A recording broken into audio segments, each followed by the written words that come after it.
গরিব ঘরের মেয়েটা, গাতার ফর্সা রঙে ভরা, শিল্পীর তুলির আঁচড়ে আঁকা প্রতিবার মতো তার সুন্দর মুখটা, কতরখানা বেশ খাসা, নাম তার আশা।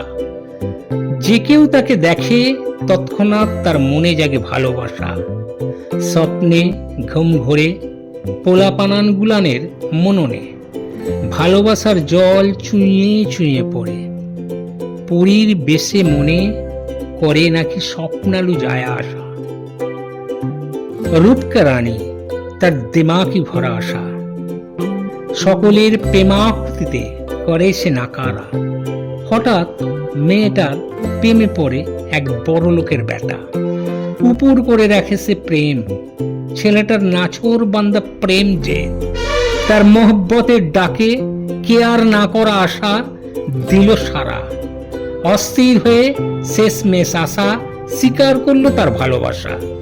ওরা অজস্র কথা বলা বলি করে নির্জনে গাছগাছালির অন্তরালে, মাঠে ঘাটে হাটে। একসাথে খাবার খেলো হোটেলে।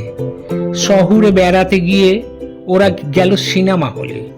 লুকোচুরি খেলে প্রেম, দুধে দম্বলে ব্যাকটেরিয়ার সংঘর্ষে দধি ননি জমে ওঠে ক্ষীর।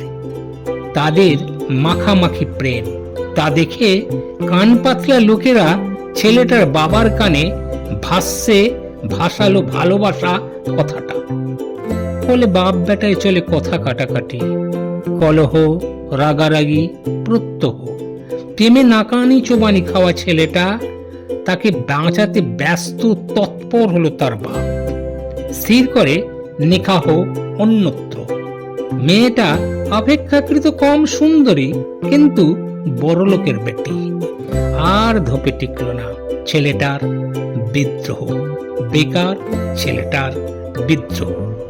কইকেই আর মন্থরার সলা পরামর্শে ছেলেটার মন খারাপ করার সময় গেল কেটে। বিবাহিত ওদের দুজনার সাথে আশার সাথে কিছুকাল পরে দেখা হলো পথে।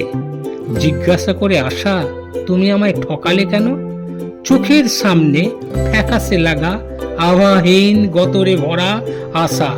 ছেলেটা বলে, তোমায় সাধি করলে জলে যেত যে অতগুলো টাকা।